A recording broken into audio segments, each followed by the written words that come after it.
Okay, good morning. So we started chapter 8 last time. We repeat from verse Daled 4. So Gideon won the first battle against Midian, that was in the land of Israel, with 300 people, with this special operation in the night. And then they start running away to the other side of the Jordan, to the eastern side of the Jordan, back to the places. And Am Israel was chasing them, not only the 300, but thousands of soldiers. They came from all over the place to chase them. And they tried to catch them before they crossing the Jordan to the other side. And they could do that to the most of the people. But still, there were 15,000 soldiers that could return to the city, to the capital city, or to the place where they came from. And they thought they are safe. They could pass the Jordan and they are safe. But Gideon had other plans. He continued chasing these people with, again, the same 300 people that are fighting already 24 hours, more or less. He continued with chasing them to the other side of the Jordan.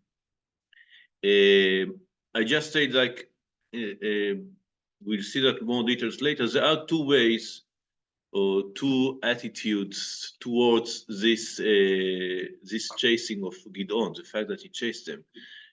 One is negative and one is positive. The negative said it was only personal revenge and it was a mistake and he did there.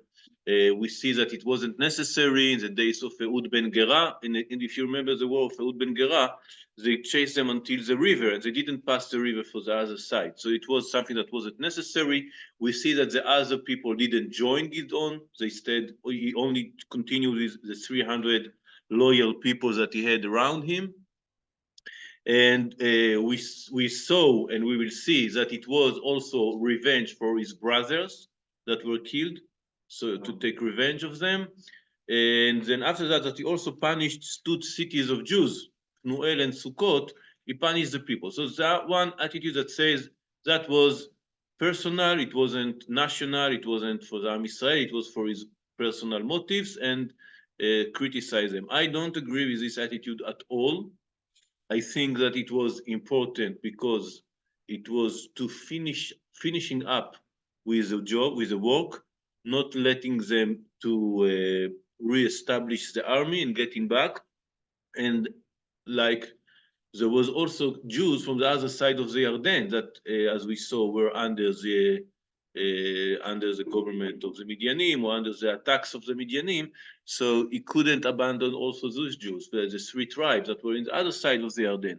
So I don't think that it was something negative. I think that it was something important. And for example, why it wasn't happening in the days of Ehud ben Gera? First of all, maybe it was a mistake. Maybe they should have done that in the days of Ehud ben Gera. And second, if you remember the story of Ehud ben Gera starting with killing the king. Here they didn't kill the king. The two killed Zevach and Salmona. They could escape.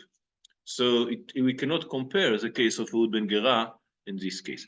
Anyway, now let's start again reading from verse Daled. Gideon came to the Jordan and crossed it. The 300 men with him were famished but still in pursuit.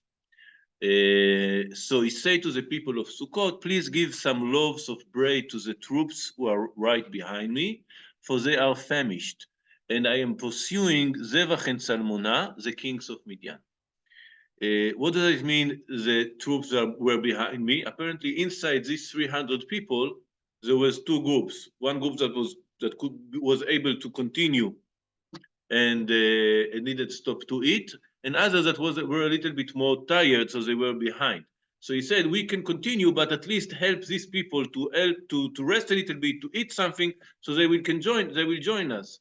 But the people of Sukkot didn't want, and now it's very clear that he doesn't say the people of Sukkot, it says Sarei Sukkot, the officials or the leaders of Sukkot. Maybe they are afraid from Midian. Yeah. So we'll repeat that. We said that last time, but what I'm trying to say, the people of Sukkot maybe would have joined or would have helped, But the officials of Sukkot, they replied, no, are Zevach and Salmona already in your hands, that we should give bread to your army? So they didn't want to help him. So he told them, I swear, declared Gideon, when God delivered Zevach and Salmona into my hand, I'll thresh your bodies upon desert thrones and briars. Okay, that would be your punishment. And then he continued, from there he went up to Pnuel, another Jewish city, and made the same request of them. But the people of Pnuel gave him the same reply as the people of Sukkot. So here it uses the word Anshe Pnuel, the people of Pnuel. So maybe it wasn't only the leaders, even though it does say like the people of Sukkot. So there are some kind of comparison between who exactly gave the answers that we don't want to help. Anyway, he said to him, so he also threatened the people of Pnuel, when I come back safe, I'll tear down this tower. We can see difference with the threats. The first threat was, I will punish you physically with the brayer of the desert. And the second was, I will destroy your tower. Why is this difference? We will continue that. We will answer that after we see what's happened next, when we see the punishment happened. Okay, so now Zevach and Salmona, the kings of Midian, were at Karkor, far, far away from the border, with an army of about 15,000. These were all that remained of their entire host of the Kedemites, for the slain number of 120,000 fighters. Right? So I don't know, I'm not sure that it's clear in the English, but in the Hebrew it says that 120,000 died and 15,000 left. So like they left less than 10% of the armies left, but the kings left, survived, and they were there. And they thought, okay, so now we have enough, 15,000, it's half of the army that Gideon gathered in the beginning. So it's not nothing, it's something. At least they can protect the cities, and they can also reorganize, and after that go back to try to change the situation. But now they think we are safe. We are in our cities. That's what it says in the next verse. Gideon marched up the road of the tent dwellers, up to east of Novach and Yogbeah, and round the camp, which was off guard. It's not very clear, all the terms here also in Hebrew. Novach and Yogbeah are two cities in the inheritance, in the territory of Shevet Gad. So it's in the south part of the Jewish settlements in the other side of the Yarden. Ashchuni ba'ohalim, it says through the road of the 10 dwellers. It's not clear what does it mean, but it does clear that it makes some kind of a round to come from behind. So they weren't aware, they were off guard, they couldn't they didn't prepare for that. They didn't think that he's going to continue chasing them from the other side of the Yarden, and they didn't expect that they're going to come from the other side, and he didn't accept that it's going to happen again, that he will attack them on night. Okay, so Zevach and Salmona took to flight, so he attacked them suddenly. It doesn't say here actually night, but I remembered, I don't know why I remembered it was on the night. Anyway, he comes in by surprise with 300, again, it's 300, again, 15,000. It's still not very good chances, but it took them by surprise, and he could, and of course Hashem helped him, and he could defeat them. And then the king, Zevach and Salmona, took to flight with Gideon in pursuit. He captured Zevach and Salmona, the two kings of Midian, and threw the whole army into panic. And then on his way back, now it doesn't say that he killed all the 15,000. It just said he makes them panic, right? It threw them into panic. So again, after you're taking the kings, it's not necessary to kill each soldier, right? Each troop. You kill the kings in the home, so there's no way to return from that. So that was the final victory. That's what I said before. I don't think that it was only personal or personal interest. It was really the total victory. Not any chance that this something re-emerge from these ruins. So, and then he go back. On his way back from the battle at the ascent of Cheres, Gideon, son of Joash, captured a young man from among the people of Sukkot and interrogated him. The letter drew up for him a list of the officials and elders of Sukkot, 77 in number. So then he came to the people of Sukkot and said, here are Zevach and Salmonah, about whom you mocked me, saying, are Zevach and Salmonah already in your hands, that we should give your famished men bread. So this is said, this is a proof that I did what I said I'm going to do, and I'm going to punish you. And he took the elders of the city, and bringing desert thrones and barriers, he punished the people of Sukkot with them. And then we continue to the second part, to the second city. As for Pnuel, he tore down its tower. That's what he said he's going to do. And he killed the town people. So that he didn't say he's going to do. So now, what's the difference? Or what's the idea? What I wanted to say? So, like we explained last time, I think I don't remember if I said everything or only part. I just repeat everything. So, why did the people of Sukkot and Pnuel didn't want to cooperate? So they were in the other side of the Yarden, under the threat of the Midianim that were apparently they were going to rob and kill in the land of Israel. They go through the cities each time. So, in order to survive, apparently, they should have arrived to some kind of agreement with the Midianim. We will pay you, we will give you things, and you will let us be. And that's the reason what we can see that these people had enough food. Gideon expected them to have enough food to feed the army, 300 people, or soldiers, right?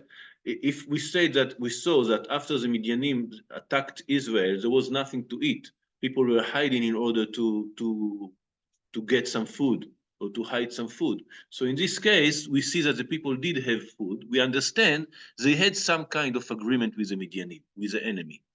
And we cannot judge them too much because, again, they wanted to survive. There was the only way to survive was to arrive to some kind of agreement with the Midianim. While the city of Pnuel not only had food, they also had tower. What does it mean, tower? Tower of protection, meaning they had military force. This is much more agreement than the first one. Only being able to survive without the tower, meaning that you just leave you be and you give them money or food or whatever. But the people of Pnuel, they had the tower of defense, meaning they have military power, meaning the cooperation with Midian was much more than only surviving. Right? The fact that Midian let them have the tower, meaning that the cooperation was also military cooperation. And this is really being, how do you say, betrayed Am Israel. So it's much worse. The Mefarshim here said he wanted only to destroy the tower, but the fifth people fought back, so he killed them. This is one option to explain. I think that maybe it also reflects a different kind of cooperation with the enemy. Right? If you only want to survive, so we can leave you. I mean, we can understand that you want to survive and it's a food. So only the leaders that didn't want to help, they will be punished and not will be killed, only be punished. But if you are cooperating military with the enemy, if you provide them defense and soldiers and building towers, so this is much worse, and then you deserve really to dead. Now, another point I think that we must understand why Gideon was so annoyed is because this was exactly the problem. Each person or each city or each community take care only for itself in the short-term interest, right? Did you kill already Zevach and Salmonah? I just hit 120,000 people. Don't you believe that it's something that can help? No, they wanted to be sure they wanted first of all to take care of themselves, not to be. So you have a chance, yeah, it's a risk, but it's a risk for your people. It's a risk for your nation. People just died or were ready to die in order to save you from the Midianim. They are coming to the other side of the Yarden in order to save you and to protect you. Can't you at least cooperate, take the risk of bringing food to Am Israel? You could have said that it threatened us. You could have said there are ways you can help the military efforts, right? And they decided we don't want anything with helping you until you have the final victory. And this is really reflect the deep problem of Am Israel in the times of the Shoftim. Nobody was care about national matters. Nobody was care about the general, the collective, the Klal Israel. Everybody was taking care about his own interest. So Gideon said, this attitude must be punished. We cannot let you continue with that. So that's the reason he reacted in this way. Okay, so this is about these two cities, and now we'll continue with the kings. Now he caught the two kings, Zevach and Salmonah. Then he asked Zevach and Salmonah, those men who you killed at Tavor, what were they like? So they answered, they looked just like you, they replied, like sons of kings. We already explained all that, right? If you remember, Gidon sent messenger to the other side of the Midianim, to the north, to call the tribes of the north. Apparently, in the way there or in the way back, the Midianim caught these people. One of them, or some of them, were the brothers of the biological brothers of Gidon, and they killed them. So now David and Gidon says, so they were my brothers, he declared, the sons of my mother. As God lives, if you had spared them, I would not kill you. What does it mean? Why, if he had spared them, he wouldn't kill them? He wouldn't kill them. What he's saying, only because you killed my brothers, I will kill you. So again, it's a personal revenge. Had they don't, no, but it's not. I don't think it's only personal revenge. Maybe first of all, it's not so bad to have personal revenge, right? It's part of the war, part of the relationship between nations. You're hurting me, I will hurt you. It's in order to protect myself, my people. But it's not only personal revenge. I think that again, what is how we are? You caught someone. You can sell him as slave. You can take him to castle. You can take him to jail. Usually, what was in the old times that they didn't kill the kings. When you caught a king in the war, usually, not always, but usually you just spare him, right? You don't kill him. So you decided that you kill my brothers, meaning you don't respect, let's say, international relationships, the way you manage a diplomatic relationship. You only kill him, so you don't deserve also to be treated as kings. So he says, hadn't you kill them, if you had spared them, I would not kill you. And then here we have another strange scene. It says, and he commanded his oldest son Yeter, go kill them. But the boy did not draw his sword, for he was timid. I'm not sure that timid is the right translation. Because he was afraid. Timid is like shy, no? Yeah. Yeah, so it's not because he was shy. Yeah. Yeah. כי ירא כי עודנו יער. For he was timid, being still a boy. So in Hebrew, it doesn't say timid, it says afraid, because he was afraid to kill someone because he's still a boy. His father took his son to the battle or something. It's not clear where it was, but he came back. Apparently, it was maybe in the camp behind him, those who supply food, supply things, and he said, "You should kill him." Why did he say to his son to kill him? Why didn't he kill him by himself? That was happening in the end. It says, so then Zevach and Salmonah said, come, you slay us, for strength come with manhood. So Gidon went over and killed Zevach and Salmonah, and he took the crescent that were on the neck of their camels. Okay, so now we should explain that, and this is what we're going to see in the last part of the chapter. Here we see the idea of son that continues the father. And this is the big difference between kingdom and leadership. Only, I mean, other kind of leadership.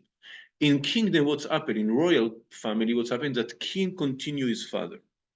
Until now, until Gidon, we didn't see that. All the Shoftim that we saw, that we spoke about the Shofet, we didn't even mention his sons, his children, right? So it was Ehud ben Gera, and that he disappeared, and there wasn't any kind of continuity, right? It was, and here the first time when Gidon says, my son may continue my ways. He should learn from me the art of war. He should learn from me to defeat the enemies. And his son wasn't ready. So it maybe he wasn't ready because he was too young. But finally, he didn't continue the actions of his father. And this is related to what we're going to see now. That's exactly what Am Yisrael say in the next verse. It says, then those who fought in Israel's side say to Gidon, it doesn't say here, in Hebrew, it doesn't say those who fought in the Israel side, and the people of Israel say to Gidon, rule over us, you, your son, and your grandson as well, for you have saved us from the Midianites. So the first time they offer a kingdom family, a royal family, you, your son, your grandson, and so on. meaning they wanted to establish first a kingdom in Israel, which is something that we are going to see with more details, was something very debated or not agreed in a conflict in Am Israel. We'll see that in this book of Shmuel, Bezrat Hashem, when we arrive, when Am Israel wanted a king, and Shmuel criticized that. He didn't want a king. Right? It says, you don't need a king, Hashem is your king, and it's not a good idea because a king is a bad thing, he's going to abuse his power, etc. So we're going to see that. But this is the first time Am Israel try to establish kingdom. And he asked Gideon, you and your son and your grandson are going to be our kings. They didn't use the word king, they used the word limshol, rule, but that is the meaning of that. What is the answer of Gideon? But Gideon replied, I will not rule over you myself, nor shall my son, nor rule over you. God alone should rule over you. So we see that Gideon refused to that idea. Maybe because he didn't feel that personally he is the right person. We saw that he was humble and modest, but also because maybe he didn't believe in kingdom. The same attitude that Shmuel is going to present in Sefer Shmuel, that we don't want kings. So anyway, he rejected that. So this idea of kingdom, but we can say that in all Sefer Shoftim, the closest to be a king was Gideon. And if he was like a king, there are 3 points in the Torah that are mentioned about a king. If you remember, there are 3 prohibitions of things that a king should be careful of. First of all, he shouldn't have a lot of gold. Gold. Oh. It cannot be too rich. The Torah said you cannot have too much gold. Second, you cannot have too much woman. You have to limit how much woman you can have. And horses. What? And horses. Horses? And horses. And horses. The last thing was horses. Why not horses? Too much horses? Because it's like you're going to trust your power. You're going to say, I am too powerful. Now, we won't talk about that, but we can see that the 3 tests here were to Gideon. First of all, about too much power. He came with too much power, and Hashem told him, you don't need so much people. And Gideon accepted that. So only went with the 300. Now, the second test is about gold. So, as a result of this war, they had a lot of gold. Let's see what's going on now in the next verse, Kaf Dalet. And Gideon said to them, I have a request to make of you. Each of you give me the earrings you received as booty. The Midianim, says the Tanakh, even though it's in parentheses, it's not in parentheses in the Tanakh, it just appears. The Midianim had golden earrings, for they were Ishmaelim. Here it's a little bit confusing. The Midianim were Ishmaelim. Where we have on Yosef, yeah, and Yosef. Where when Yosef was sold to Egypt, it said that they sold him to the Midianim, and then the verse appears the word Ishmaelim and Midianim. Looks like there were 2 different groups of people. And some say, no, it's just synonymous. It's the same group. Sometimes they are called Midianim, sometimes they are called Ishmaelim. So we can say that it's the same, or we can, because Midian also was a son of Keturah, who according to Chachamim was Hagar. So they were the same, they were brothers. Or that it means generally those who lives in the desert, they are called Ishmaelim, like we call today Arabs or Bedouins, right? So those who lives in the desert. So they have a lot of earrings of gold, and they had a lot of booty, you say, when you take from the enemy. But yeah. So they had a lot of booty. And he said, I want all your gold. Why did he want that?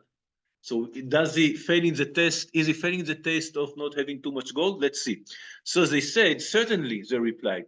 And they spread out a cloth, and everyone threw onto it the earrings he had received as booty. Remind the golden calf. The golden calf. Everybody's throwing his earrings. Yes. So the weight of the golden earrings that he had requested came to 107,000 shekels of gold. So how much is 1,700 shekel? I'm not sure, because we don't know exactly what is shekel. Weight. In weight, yes. Shekel is weight. Maybe if it's the same coin as Marat HaMachpelah, so Marat HaMachpelah was bought in 400 shekel. or 400 coins of gold. So it's 4 times more. Anyway, it's a huge amount of gold. So it took all of that. Looks like he's failing the test, right? No, but this was in addition to the crescent and the crescents, you say? Crescents? Crescents. Crescents and the pendants and the purple robes worn by the kings of Midian, and in addition to the collars of the necks of the camels.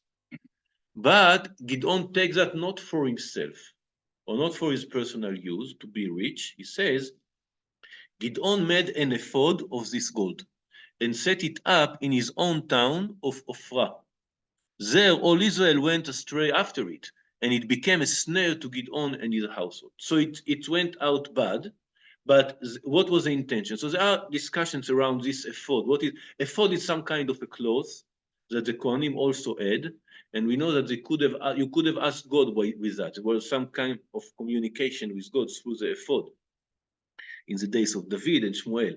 But looks here that he did that as a gratitude to God. And again, I'm going according to one explanation. He used it like a symbol of the victory. We don't use this gold we take as a booty for ourselves.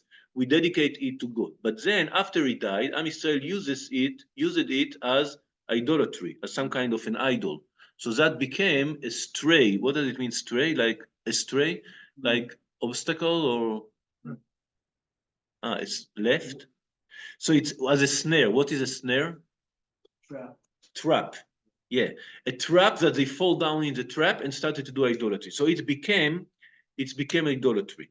So it wasn't achieved the purpose that Gideon wanted, but it was with good intentions. So he didn't. So we can say that he passed also the test of the gold. He passed the test of too much power. He passed the test of gold, but in the last test of too much woman, we will see that he didn't pass this. Okay. Anyway, the verse that concludes the story, it says, Zeus Midian submitted into the Israelites and did not raise its head again. And the land was tranquil for 40 years in Gideon's time. So these are the 40 years that usually we have, a long time of quiet, of Am Yisrael doing what they have to do under the leadership of Gideon. So Yerubal, which is Gideon, son of Yoash, returned to his own house. He didn't go to the capital. He didn't become a king. He just went back to his house, take care of his own business. And now Gideon had 70 sons of his own issue, for he had many wives. Yeah, he called him, I don't know why sometimes he used that, sometimes he used that, he just used 2 names. And then he says that he has 70 children. In order to have 70 children, you do need many, I mean, at least 7 wives, but I would say maybe more, 20, close to 20, 25 wives, right? So he had, in this test, he didn't pass. He almost was perfect. Huh? So what does too many women mean? Too many. So according to the Talmud, a king cannot have more than 17, only 17. What about 17, 1-7. 17 women. Yeah, until that, not more than that. More than that, it's too many. David had 18, no? In some cases, No, one's too 17. many. Yeah. No, but David. Yeah, David had 17. That's the reason the Talmud says that until 17, because David had 17. והוסיפה לך כהנה וכהנה. It's mentioned that no, maybe 18, maybe I don't remember now. Maybe you're right. Maybe it was 18. It was David had it says name of 6 wives of David, and then the prophet, when he did the scene with Bathsheba, the prophet told him, "V'osif lecha kahena v'chahena." I add you like that and like that. So when you say kahena v'chahena, like the 6 that he had, another 6, another 6, so 18. So until 18, it's okay. So maybe he had only 18 Gideon, and there are 70 children from 18 women. Maybe possible. Anyway, we will see that it wasn't a good idea also. It wasn't enough the children of the kings, he also had a concubine. So he says, a son was also born to him by his concubine in Shechem. Why does he have a concubine in Shechem? We will talk about that the next chapter. And he named him Avimelech. So we see also in the name Melech, king, the father of a king, or my father was a king. So there is some kind of a hint that there are some tendencies to the kingdom inside the family. So this is like introduction to the next chapter. And it says, Gidon, son of Joash, died at a ripe old age and was buried in the tomb of his father Joash at Ophrah of the Aviezri. And after Gidon died, the Israelites again went astray after the Baalim, and they adopted Baal Brit as a god. It's the name of a god. And the Israelites gave no thought to the eternal their God, who saved them from all their enemies around them, and nor did they show loyalty to the house of Yerubbaal Gidon in return for all the good that he had done for Israel. So we see, what does it mean that they didn't show loyalty? He didn't want to be a king. What does it mean they didn't show loyalty? It's not only they didn't show loyalty, but also they participated in killing all his 70 sons, apart from one. We will see that Bezrat Hashem in the next chapter. Anyway, the circle is closed, like we say, the circle of Sefer Shoftim. We had the sin, the punishment, the salvation, the quiet time, but right after the Gidon died, they returned to the old actions of idolatry, and then the punishment will come again, as we're going to see in the next chapter. Okay, so this was the last class until after Pesach, Bezrat Hashem. So Exactly after that. So We'll Wednesday, see. I don't know. We'll see, Bezrat Hashem, or immediately or a week after. Thank you, Rabbi. Thank you, Rabbi. Thank you.